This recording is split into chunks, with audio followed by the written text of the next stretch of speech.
Welcome everyone. इस video से हम एक नई यूनिट स्टार्ट करने वाले हैं। तो यूनिट का नाम क्या है? Work, energy and power. सबसे पहले इसको थोड़ा सा रिवाइज कर लेते हैं क्वेश्चन सॉल्व करने से पहले। तो एक एक टर्म्स को समझते हैं। वर्क, वर्क क्या होता था हमने बचपन में पढ़ा था। वर्क होता है, वर्क को हमने डिफाइन किया था फोर्स इनटू डिस्प्लेसमेंट, है ना। ये होता है ना कि मतलब किसी ऑब्जेक्ट पे हम फोर्स लगा रहे हैं और उसका कुछ डिस्प्लेसमेंट हुआ। मान लो कि 1 न्यूटन का फोर्स लगा रहे हैं, एक ऑब्जेक्ट है 1 kg का, या इसका वेट रहने दो, बस फोर्स देख लो इस पर। 1 न्यूटन का फोर्स है और इस ऑब्जेक्ट को हमने 1 मीटर से डिस्प्लेस कर दिया। तो इसका वर्क कितना आ जाएगा? 1 × 1 विच इज़ 1 जूल ना। तो इसका वर्क पॉजिटिव होगा। अब वर्क पॉजिटिव भी हो सकता है, नेगेटिव भी हो सकता है। नेगेटिव कब होगा? जब फोर्स का एप्लीकेशन और डिस्प्लेसमेंट नेगेटिव डायरेक्शन में हो रहा हो। ऐसा कोई एग्जांपल याद आता है? देखो, ये मान लो कि ये बॉल है ना।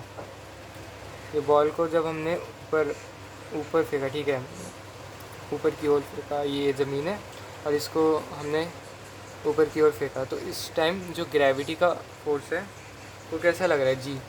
जी हमेशा नीचे लगता है। ओके, जी नीचे लगेगा और इसका जो डिस्प्लेसमेंट है वो ऊपर हो रहा है, ठीक है। तो इस केस में हम क्या बोल सकते हैं कि वर्क डन है वो नेगेटिव होने वाला है। तो ये नेगेटिव वर्क डन का एग्जांपल है। अब एक ज़ीरो वर्क डन भी तुमने पढ़ा होगा, इसमें क्या होता है कि डिस्प्लेसमेंट ज़ीरो होता है। सर्कुलर पाथ का एग्जांपल ले लो।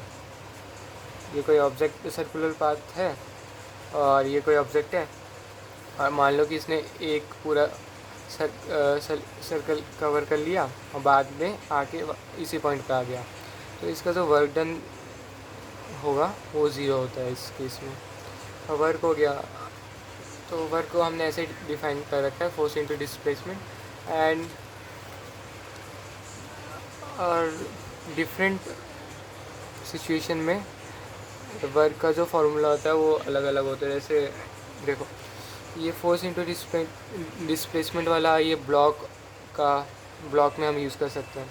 लेकिन अगर ग्रेविटी का वर्क डन तुम्हें लिखना हो तो वो कैसे लिखते हैं?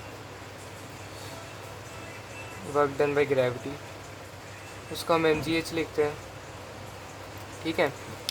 mgh ये पोटेंशियल एनर्जी, या इसको वर्क डन भी बोल सकते हो, ठीक है। और स्प्रिंग का क्या होता है वर्क डन? Half kx²।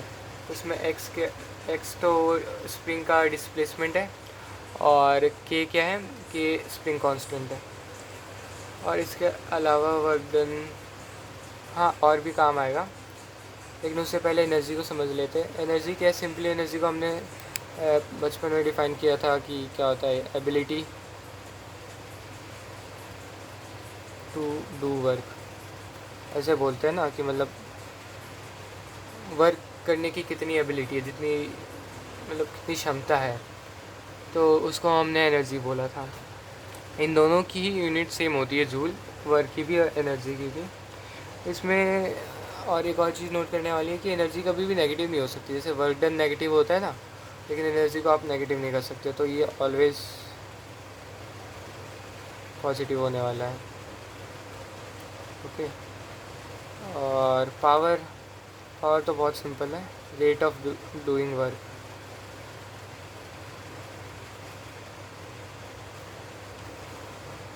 इसका फार्मूला क्या होता था? इसका फार्मूला मैं नीचे लिख देता हूँ। Power equals to work done upon time, है ना।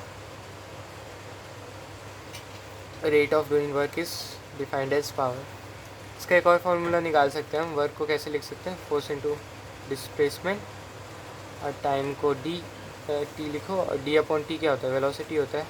तो एफ इंटू वी, एक और फार्मूला आ गया पावर का, ठीक है। इसके अलावा इम्पोर्टेंट क्या है? अभी तक काफ़ी सारी चीज़ें इम्पोर्टेंट है, रिवाइज़ करने के लिए, लेकिन एक वर्क एनर्जी थ्योरम तुमने पढ़ा होगा, तो उसको रिवाइज़ कर लेते हैं। तो उसके लिए एक सिचुएशन ले लेता हूँ। मान लो इस पे काफ़ी सारी फोर्सेस लग रही हैं, ये F1 है, ये F2 है,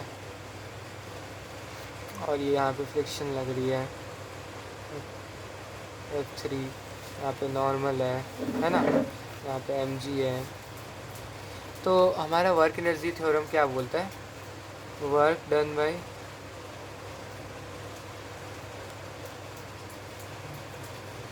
all the forces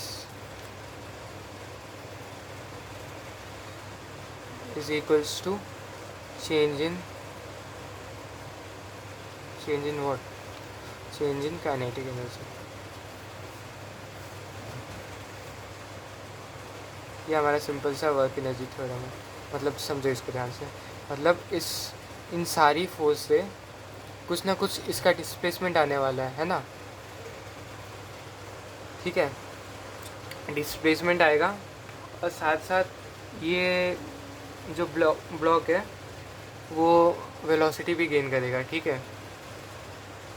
तो यही है कि या तो तुम इसका work done force into displacement से निकाल लो, या दूसरा क्या है, इसकी काइनेटिक एनर्जी हाफ mv² से निकाल लो। ये दोनों आपस में इक्वल होने वाला है, मतलब चेंज इन काइनेटिक एनर्जी है।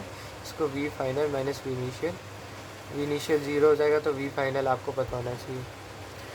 तो ये वर्क एनर्जी थ्योरम है, ठीक है। अभी के लिए नोट्स में इतना ही, बाकी क्वेश्चन सॉल्व करते समय और भी इसके जो वर्क एनर्जी WEP के नोट्स हैं वो रिवाइज़ करते रहेंगे। Okay, thank you for watching.